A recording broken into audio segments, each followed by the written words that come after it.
without them,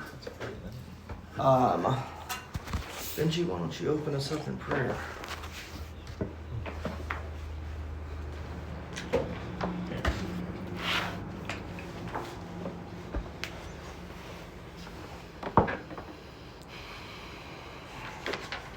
Father, we seek to be a pleasing aroma, Lord, to you. Lord, to be something that you take in, Lord, and take joy in. Lord, ones whom you can call sons, and that you can express, Lord, your will through. I pray, Lord, for moldable hearts, willing hearts, and those who desire, Lord, your life. And I pray, Lord, that we would not overthink or create expectations, Lord, in our own mind, but that we would be simple, Lord, and humble before you. Lord, and that we would learn what it means to seek your kingdom first, Lord, in what we do and what we say. I do thank you for this time, Lord. Continue to open our eyes, Lord, to see, and our ears to hear, Lord, what your Spirit is speaking and revealing. Lord, may our hearts be at rest and clear, Lord, so that we can learn. Thank you for this time. Amen. Amen.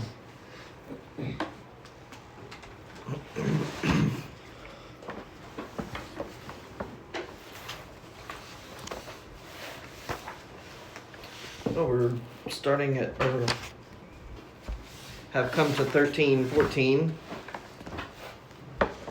and it's kind of funny. Elijah's at the courthouse in the morning, and this starts with a situation that begins at the courthouse in the morning. And asking, why so late? Yeah. We'll have to ask Elijah why it was so late when he comes home. You should just say, why so late? Yeah.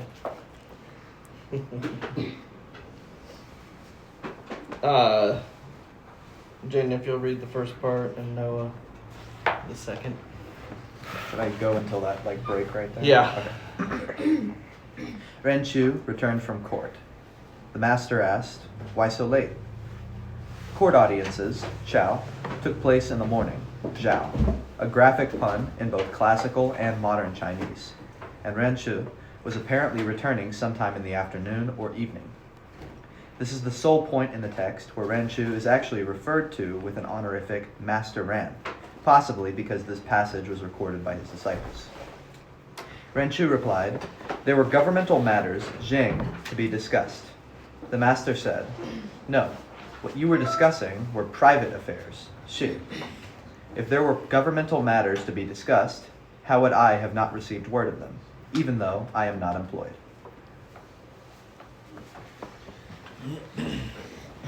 As we have already seen from the Zhuo commentary, see the passage quoted in the commentary of 1117, Confucius, though unemployed for most of his life, was apparently considered a state elder by the rulers of Lu, and presumably consulted on state matters. This is not really the point of the passage, though, although there is some debate concerning what sort of audience Ren Chu had attended, as the Zhongshuang line of commentary is almost certainly correct. Ren Chu was being employed as a family steward by the Zhi family, and he was no doubt returning from an audience with them. Since the Zhi were technically ministers in Lu, the only things properly discussed at such an audience should be private affairs.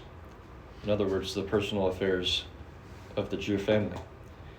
Because the discussion of governmental matters was the sole prerogative of the ducal court. Of course, since the Zhi had usurped control of the state matters were in fact being discussed and decided in the Jew family court. What seemed to disturb Confucius so much here is not merely that this is the case, the de facto control of Lu by the three families was long established, but that things had degenerated to the point that the Jew were no longer even trying to hide their insubordination. As Wang Fuzhi explains, when the relationship between superiors and subordinates becomes disordered, at first the subordinates usurp the actuality, sure, in other words, the real power, but continue to preserve the name, Ming. Once the usurpation has lasted for some time, though, the name is appropriated and usurped as well. And eventually the point is reached that the subordinate appropriates the name without feeling any sense of shame. Once things have gone this far, great disorder will follow and will be impossible to resolve.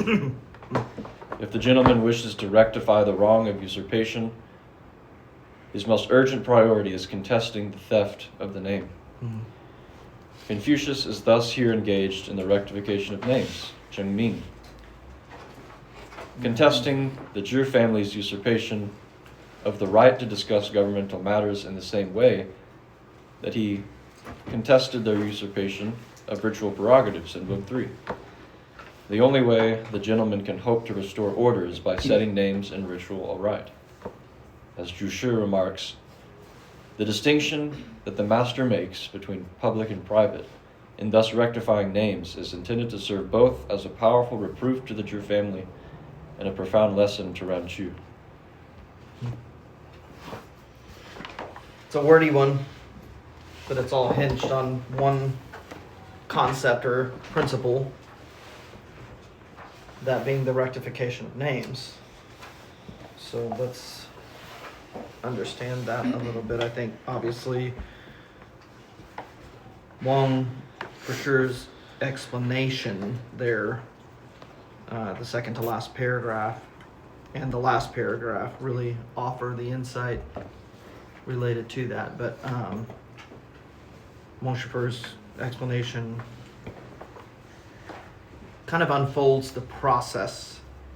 You know, it's a slow fade, but it ends up being something that is extremely difficult to undo, because I want to equate this to, at least not momentarily, but for thought, think about certain words that we use in the context of Christianity, like salvation, like faith, like what sin is. Sin. There are many words that have lost their meaning. And so they have become, despised even. But it's mainly because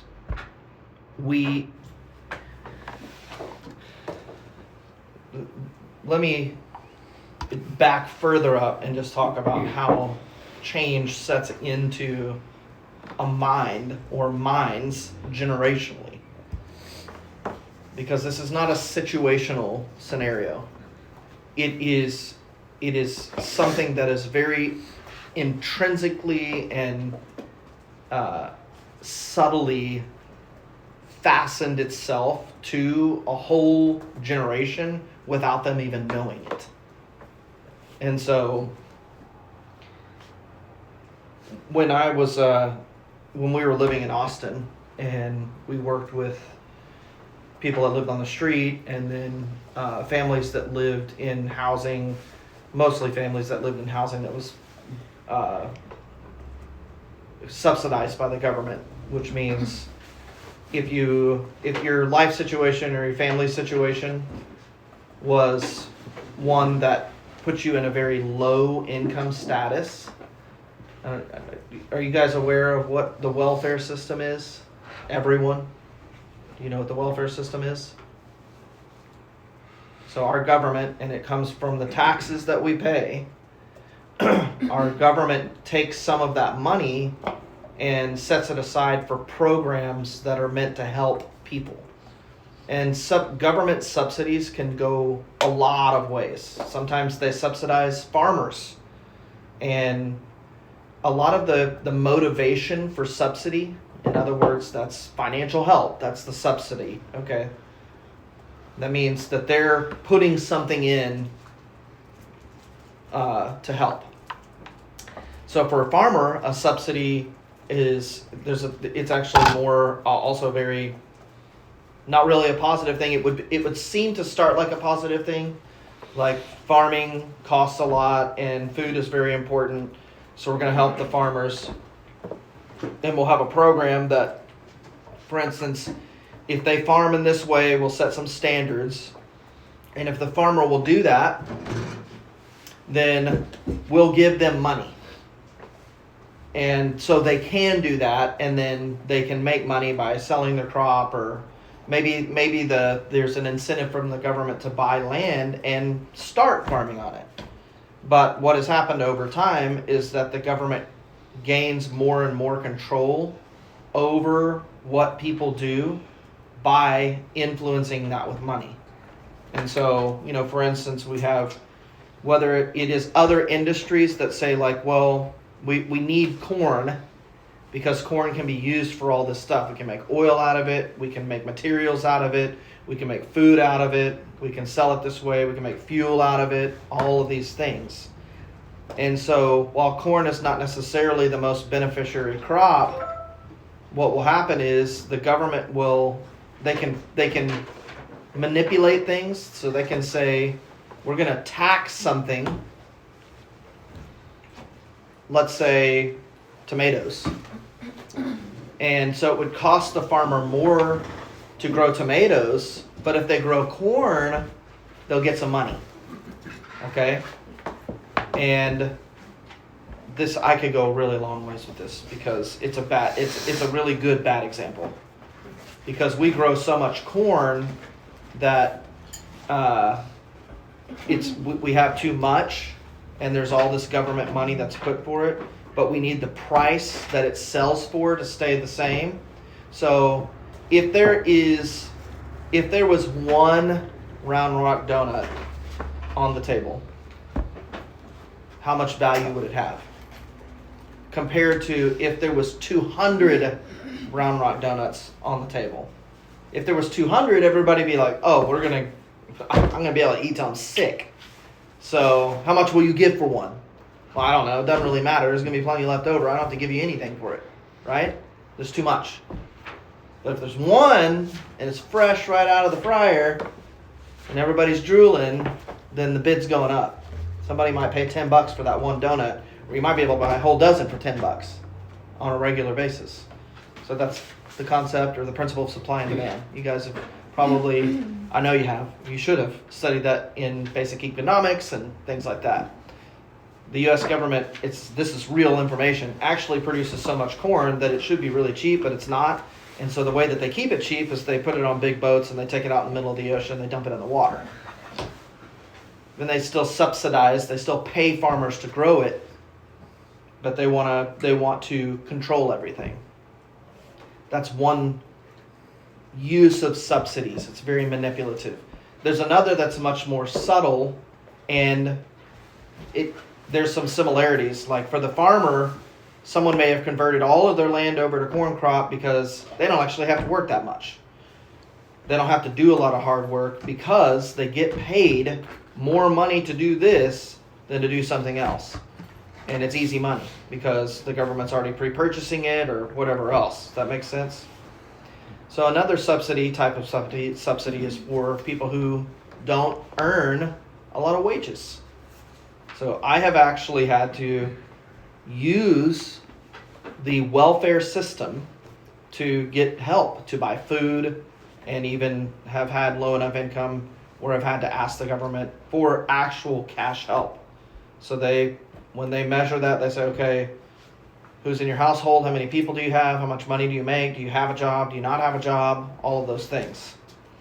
And so then they can go further than that, and there are types of housing called Section 8 housing. And Section 8 housing, if you apply for that, then you can um, you can live there at a discounted cost because the government subsidizes the amount of money. So an apartment here that's a Section 8 house, or it could be a home, that might normally rent for $2,000 a month, with a government subsidy based on your income, whatever else, you might be able to rent that place for $500 a month because you make that little income. So in the situation that I was in, we were living in California. We had just moved. I couldn't find a job. We didn't have any money.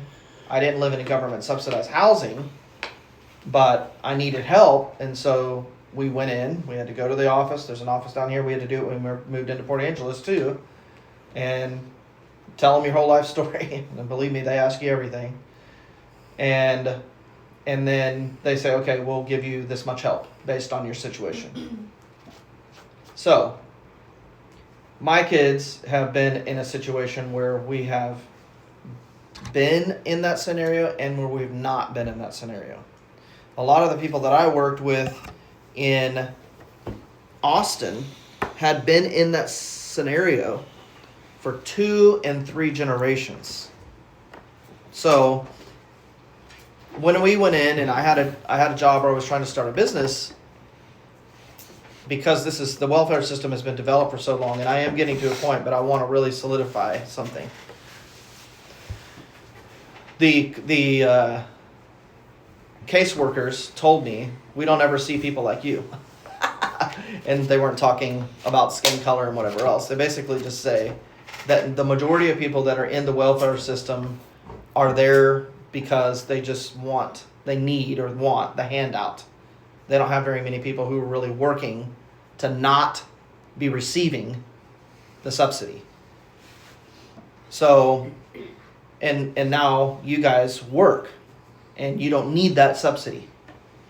That's why I make you set certain money aside for savings and various things, because I want you to learn how to manage your time, to work hard, and to budget your income. But if that doesn't happen, and in the first generation, there may very much be needed those services. And the whole point of offering the services is for those to be used to help so that you don't stay there anymore. But if you stay there long enough and then you bear children and they are born into that, so in other words, a child is born and their parents live in government subsidized housing, they get food help from the government and the government gives them cash. Then the only thing that child has ever known since they were born is the government gives you everything. And they only give you this much, and here's how you handle what you have and do that. So see, for that child, and then think about that child being raised until they're 17, 18, 20, and then they have their own children. And now you have a generation that is completely disconnected from the need for which that program was created. And rather, they are wholly engaged in taking from that program as if it is the only way of life that they can live in. So I was on a trip one time, and I was sitting with a young lady named Bianca, and she was about 12 or 13 years old. We were just on the bus, and I asked her, "Hey, what do you think about your future? What do your plans in life look like?" And she said, "Well, I'll go to school for a little bit, and I'll probably work at the corner store, which is like a gas station or a 7-Eleven or something like that." And I said, "Oh, what makes you want to do that?" And she goes, "Oh, well, that's where my mom works." You see, there's a mindset of that would be, back in Texas, that would be a minimum wage job, and minimum wage would not enable you to afford the cost of living above government subsidy. So the assumption is already, this is the way things are, this is what this means, this is what is for me. Now, this is not directly connected to the rectification of names, but let's think about this jumping over into context of what I was talking about, certain words, ideas, phrases that we use in Christianity and what they mean. So one generation has maybe a misdirected, misguided understanding of what something means and how it is put into action in life. And then another generation comes along and their whole life they never know any difference. So suddenly there's a major change in the meaning and an understanding and perspective. Some of the doctrines that are held in the midst of Christianity are very young thoughts. Because it only takes one generation for something to be changed. So what seems like a slow fade, because maybe it takes 40 or 50 years, maybe shorter than that, is actually a very short period of time when it comes to its impact on an entire generation. So, going back to government subsidies. It is those cycles, some of the families that I worked with, their children's children, so we're talking about 4 and 5 generations now, are still living in substandard. And by that I mean with assistance.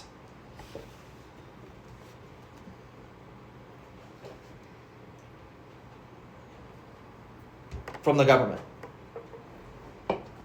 And not necessarily because they need it, as if they lack skill and motivation. Maybe motivation, but not ability. But because they have already been trained to think that they don't need more. It's kind of like the elephant being tied down to a post with a string. The elephant can pull the post out of the ground and easily break the string. But when it was first trained with something that was much more strong and it offered resistance, it could not break loose. And so it already decided that was so then anything that tethers it, it imagines will restrain it. This is the subtle things that happen in mind. So in the rectification of names, what things mean change. Their significance changes. In spiritual life, things that are holy become common and they don't matter anymore. They become very light. We don't think about them. We don't weigh them out in the way that we're supposed to. And so the foundation of Confucius, his what would you call his frustration here, is that the change that is taking place is actually going to have a very substantial impact on a large number of people. Because something that means something is being made to mean nothing. And once that is settled in the minds of a people, a generation, it is very difficult to change that. So this has two sides. One's the negative, which is what I've just explained in great depth.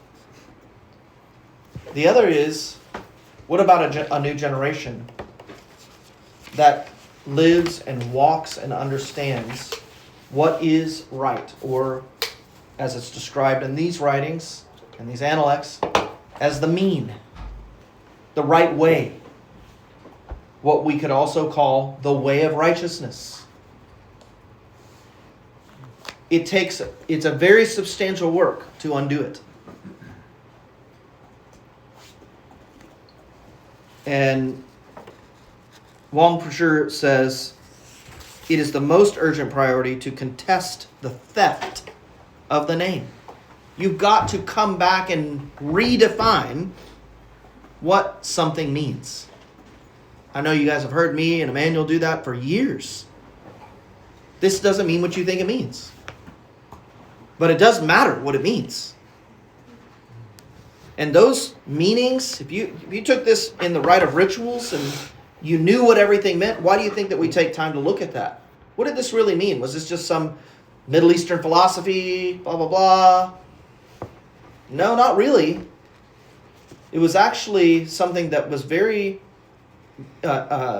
intuitively ingrained in the way that people work.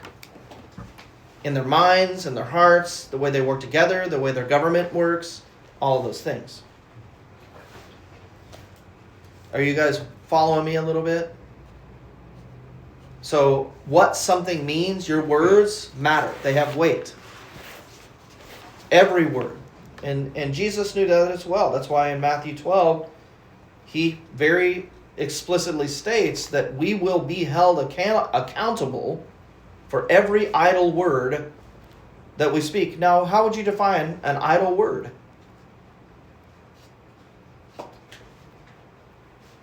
Something that doesn't really matter. Something that doesn't have a lot of meaning to you.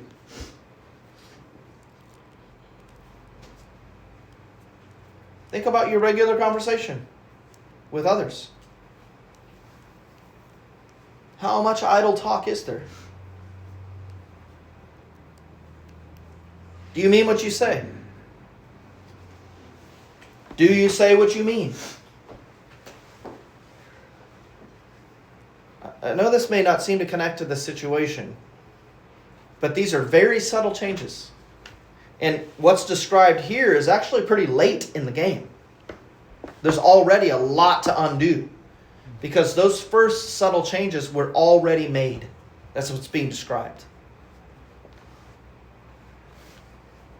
This is all surrounding the concept of the rectification of names.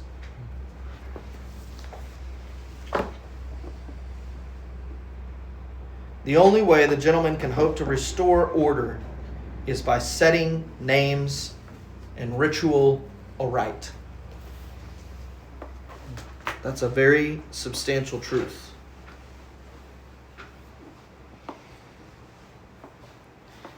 In today's culture, if you just throw this statement out there, the word gentleman is not even a good term. It's not holistic. It's not pure. It's actually used to hide very impure things in a man's life.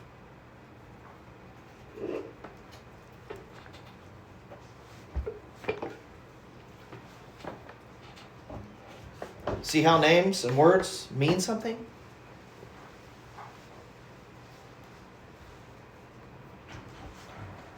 But a gentleman, we know, in the context of the Analects, has pretty deep meaning. Man of virtue. A man of right standing. A man who was very aware of his presence and cultural influence in the midst of a people. That's a very different person. Very different definition of what a gentleman is. Yet that term has been abused for a couple hundred years at least now. That's several generations. And now it's fully ingrained. What are your thoughts?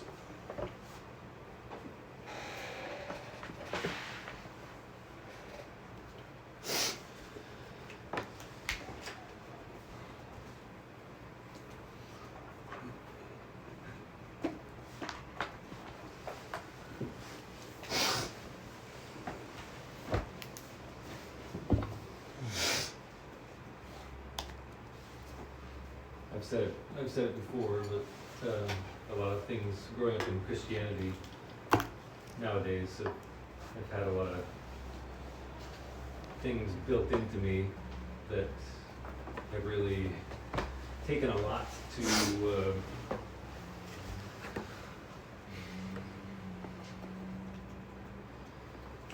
it's taken a lot to get it out of me. I mean, like, it's taken a lot to shift my mindset about it. A lot of stuff is really deeply ingrained from the church's, just way of doing things and people's ideas about what scriptures mean. That's a huge thing that gets stuck in your mind. because when you're a person who has a heart that really wants to seek after God and really wants to be about God's ways, but then people tell you that God's ways are this way, and it gets stuck in your mind that, oh, well, God's ways are this way, so then you just form yourself around this big thing that is just rolling. I mean, it's just like it's moving on its own. But it's like I was saying, it just there's a lot of things that God has revealed over the last few years that are things that just operate in my life, or have been operating in my life from those younger years of learning things through the church and through relationships and stuff in the past. Mm. It's a big shift. It's a huge shift. If Yeah. somebody can shift out of those things, then that's a massive change. Like you said, those people that are in the welfare system, if somebody was able to get out of that system and have a different mindset about how life could be and how they can do things, it's a huge change It is a big change. in life.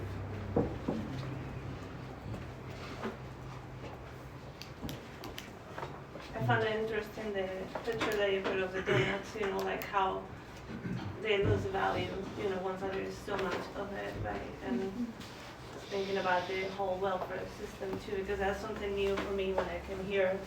They didn't have any kind of help like that growing up, Mm. and so, you basically just have to, everybody has to learn to work hard, and do what you're supposed to do in life, just Yeah. work and make a living, and kind of seeing that option, I see like the heart of how that started, but then how it lost the value, because and actually it was funny because we were talking about that because I just had a conversation with Emma, kind of telling her about this whole thing of the welfare system and how we actually had to use it, and how it works and everything, and how it was a huge blessing, but it wasn't something like, oh, this is so nice, we're just gonna keep, sucking from that, but something that it's like, it's meant to help, to subsidize, and Right. not to be like, to become a way of living, in Mhm. a way, so. Mm. Yeah, I think it has a lot to do with like a lazy attitude toward life, where there's just no desire to do better than what you just have already. And it really tells of a person's, vision of life, where probably in everything they don't seek a higher way and just are content in a wrong way. I think it can be contrasted too, right, with like right contentedness and a wrong way of contentedness, like where you are in life. And I don't know, I definitely have felt those kind of modes in my own life, even very early in life. Just, not wanting to do much, but to have everything. And that's a very American way of thinking, I guess. We're in a very twisted perspective of just reality in general. Like that's not how things work at all. And, I think this generation hasn't been exposed to a lot of difficulty in the way that things can be attained.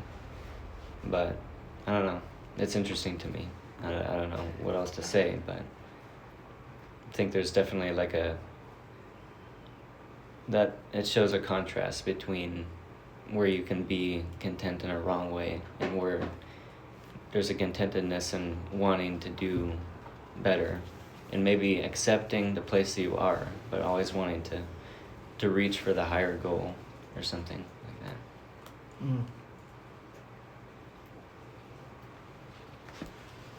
Yeah, I don't ever remember my parents like sitting me down and telling me this is how life works. You go to college, get a family, get a nice job, or all the things. But I remember feeling that pressure and looking at life in such like a straightforward way, where it's like, that is what you do. That's just what you do. And same with Christianity. You follow God so you don't go to hell, and you make sure you do a good job in college, get a good job, get a family, just stuff like that, where it's like those definitions aren't even questioned because it's just how you're looking at it. That's all culture. See, culture is a very deep foundation of how we perceive. Mm-hmm. So culture then begins to define. So this is pointing at a cultural change. And it can change one way or the other. That's very difficult. How you change that, right? Like, kind of like what we talked about, it does start in the person itself and then goes about. Yep. I mean, you have to. There's a redefinition of what is righteous and what is profane. What, in our context, what is God's purpose, and are we about His purpose? Are we presuming those things? Are we doing what the generation before said? And people's previous experiences can be valuable, but that is why it's very necessary for there to be a standard to tie to. But even the standard has to be understood. It's pointing back to the certain foundations, and that's why in God's order, He has given certain operations in the midst of the body to continue to set the standard, to maintain the standard, to reinitiate, to resubstantiate the standard. So, and that's not a new pattern. That is something that was very long-standing from the time of the dispensation of the law of Moses, when the law of Moses was given, all the way later on to the time of the kings, but even prior to that, through the times of the judges, and then even in the latter prophets, there was always what you see wherever there was reform or revival. It was because there was a laying of the standard again, and that standard was always in history the discovery of the law, or the redispensation, the readministration of the law. But it was actually one of the ordinances of the order of government that God set in place, with kings and otherwise, was that they were to, remember, the king was supposed to write his own copy of the Torah, and he was to regularly stand before the people in the public place and read the Torah, because he was that primary example, and that was the shoring of those foundations, and how easily people strayed away from that. But it came through these slow fades of. We can see that happen even in later history, when the British Empire rose to existence, and you had all the kings and whatever else. That even had an influence on how the scriptures were interpreted, indeed from a more ancient language into a modern language like English. I've used this example before, but that's why the Greek word ekklesia, was translated as a Germanic term, kirka. That was because of a cultural influence, a fade, something that had developed, that was changing the way that people think.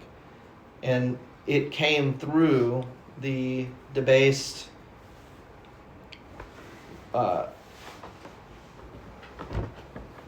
preferences of the rulers of the day. So here we have an example of the ruler of the day and the three families that ruled taking it further into their own way of doing things, separating themselves from the state. So a Westerner would read this and be like, well, that's what we're supposed to do. We're not supposed to be governed this way, whatever else. But they're missing the whole concept of what this rule was supposed to be.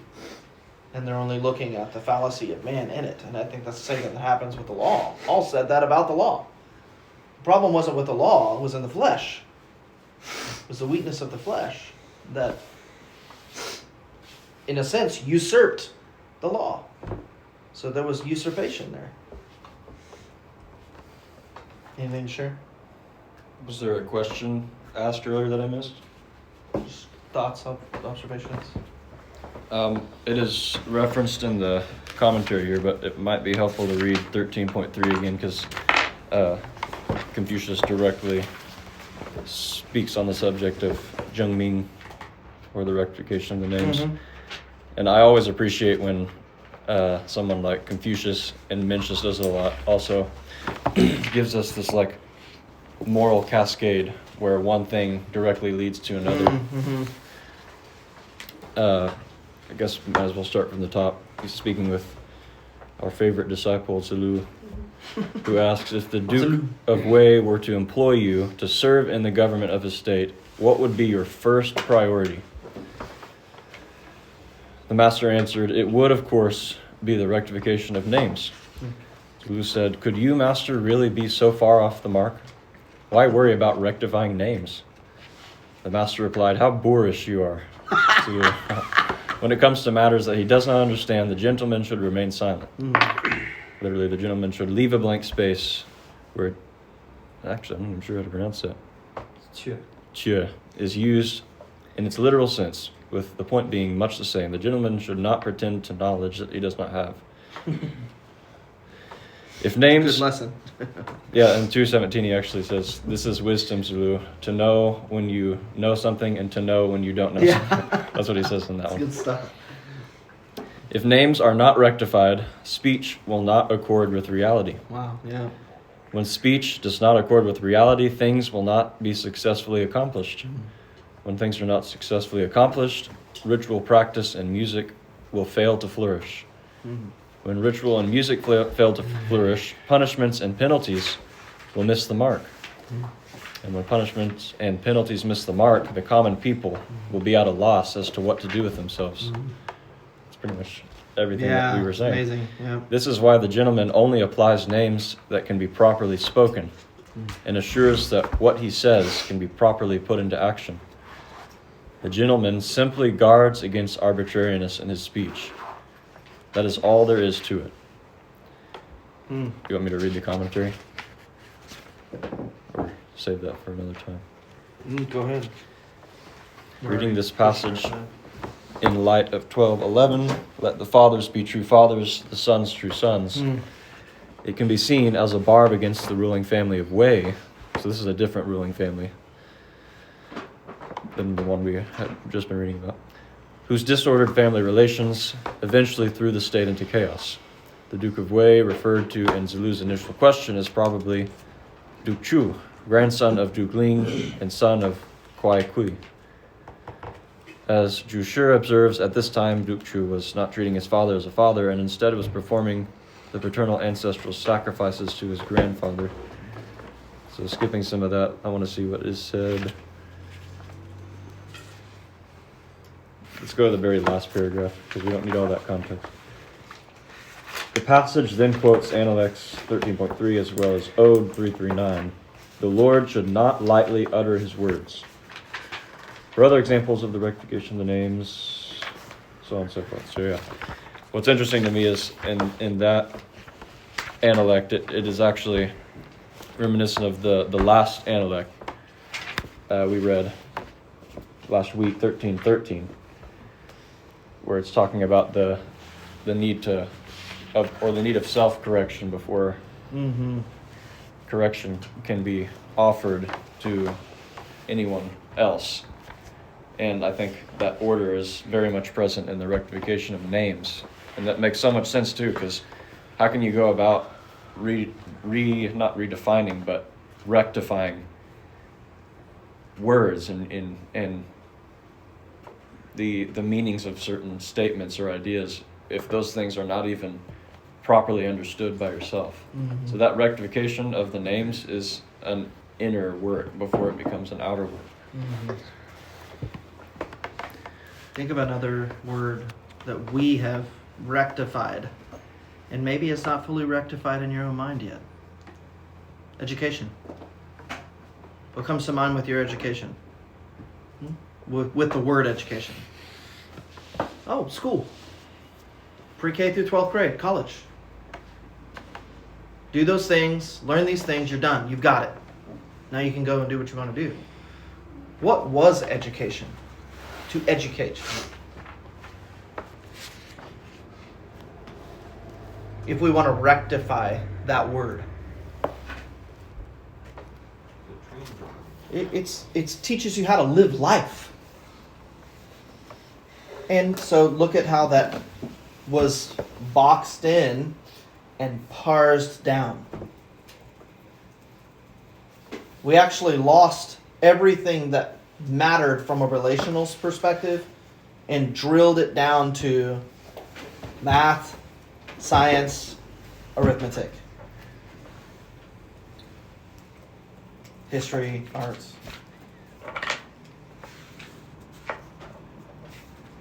But as described, even in the one that Noah just referred to, the intellect that he just referred to, it covers the gamut of all things in life.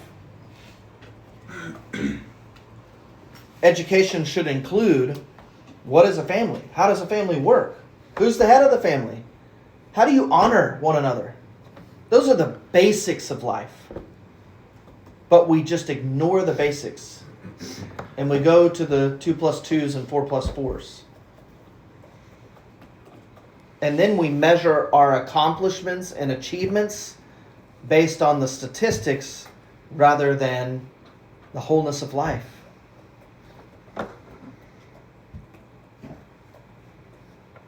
Tests, IQ tests, SAT tests, all those things. Do they really tell you if you're a wise person, if you live life in love and care and in wisdom? No, they have nothing to do with that. Yet we have set those as the high standard to achieve when they are actually a far lesser standard.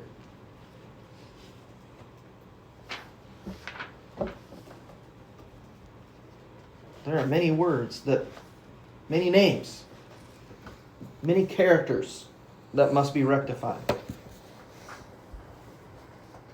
Elijah, we thought it was kind of funny. 13:14 starts with Ranchu visiting basically a court early in the morning. I know that. I was literally thinking about that. So, why so late? The policeman in there is kind of scary. He's looking at me while I was taking photos. That's his job. He was like, "Are you the kid that drives that BMW?" At least, never mind. I'm just messing with you. Any other thoughts? This is an interesting analyte because it's filled with so many different details of a situation. But it actually speaks to a very deep issue. And that I just admire Confucius' ability to see through things. That was something in my relationship with Emmanuel that took me more than a decade to figure out. Because he had this same very keen sense of the basic truths and realities and principles of life. And he became a rectifier of names as a messenger of God. But don't think of him as something independent. He was put in place to draw out, to bring forth, and to set in place a generation. who would live and act and walk in the rectification of what righteousness is, according to God's standard. That should weigh on you. If it doesn't weigh on you, there's a lot of change that needs to happen in you.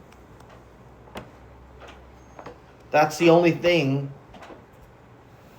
one of the few things that matter most in life. It matters more than what you do, what you want to do, where you want to go, who you want to be with. All those things are of lesser importance.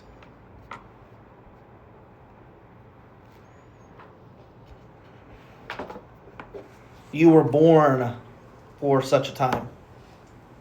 And God aligned the timing of your rising into maturity, which is this stage of your life, with sparing the life of a number of people who you have known.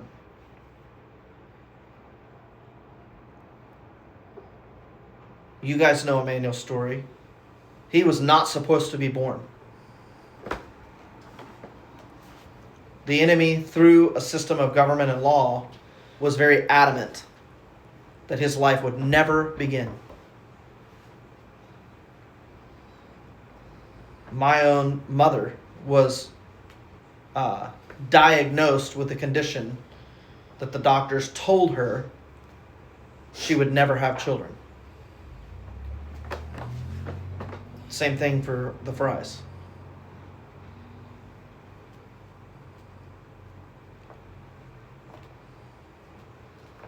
God does very mysterious things. God took that, I almost used a bad word because he used it of himself, smart donkey of a little Chinese man, and brought him from the east to the west and destroyed his life and set him apart as a messenger of truth.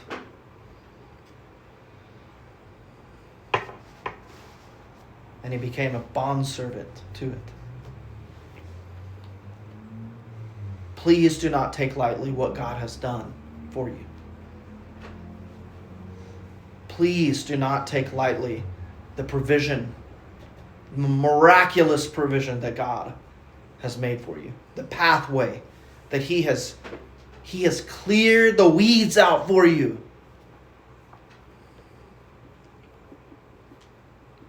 You're being given an opportunity that for a long time no generation has been given.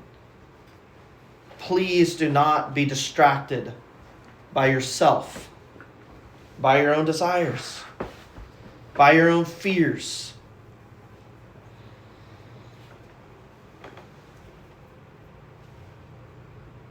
You have to go beyond even my generation. I've illustrated this before in a similar manner. But your parents, have been trudging through the muck and mire, the tar pit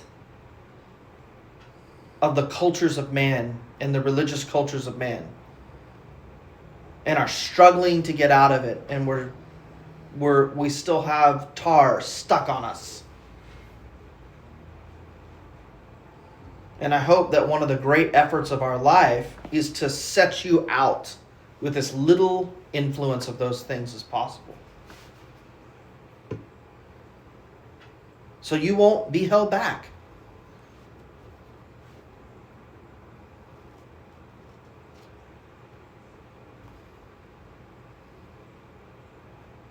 That is your heritage too. Your own grandparents, for the most of you. No, they may not walk in what or agree with what God has given us to walk in. But God used them in a measure for His ends, and is still doing that.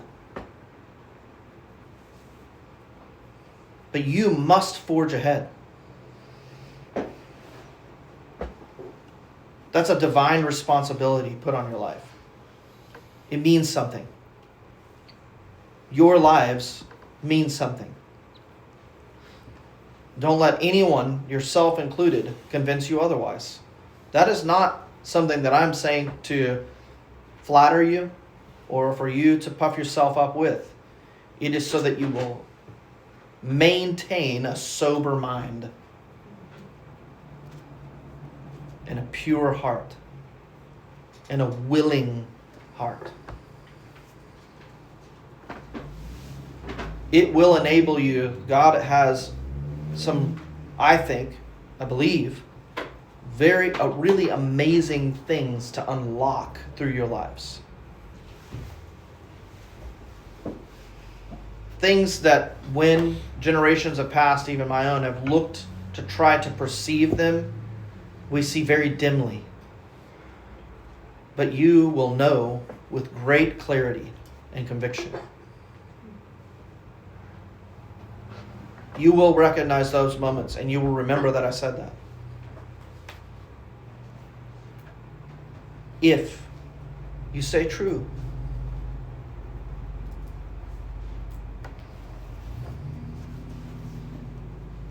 Those are the kinds of things that even Confucius wrote about when he said,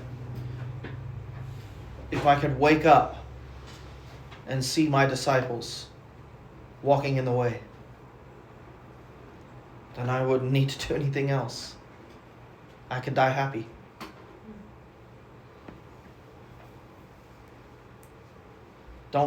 Your numbers don't matter.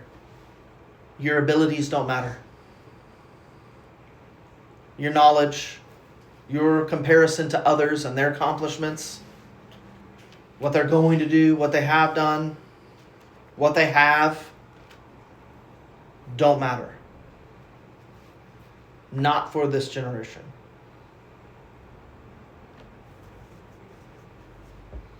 Think of David. I think we all watched the little series. A nobody. A nothing. But a different heart. A different demeanor and spirit. That's what God wants. Not different for difference sake. Something pure, something shapeable, moldable, something humble. To God, that's useful. To man, useful is knowledge, gifts, and abilities, and accomplishments.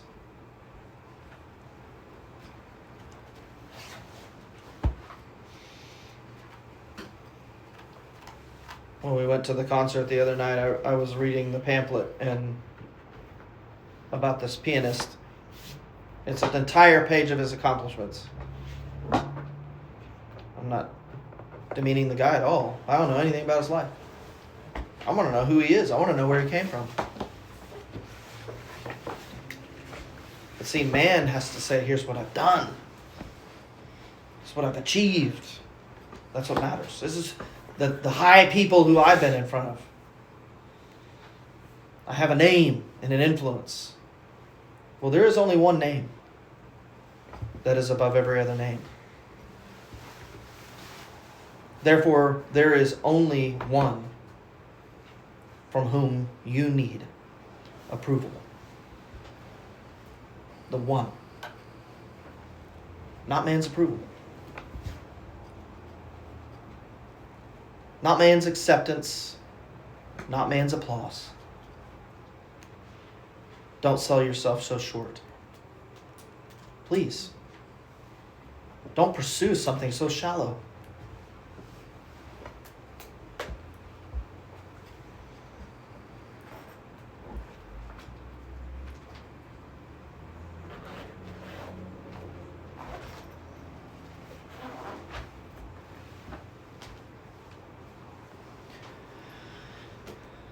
Esther, will you pray for us?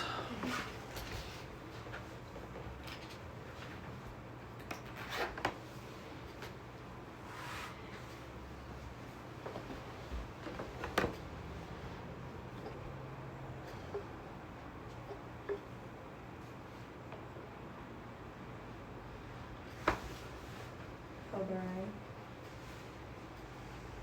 I'm so thankful for everything that you have done for your people. Lord, I pray that we would never imagine that it was done just because of us and who we are, but because of the purpose that you have. I pray that our hearts would be set to seek after you and for what your purpose is.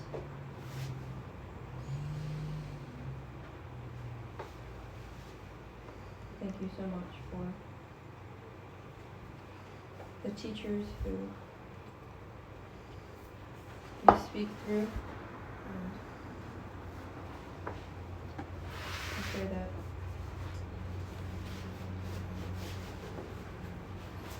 you would give us understanding on the things that you are teaching.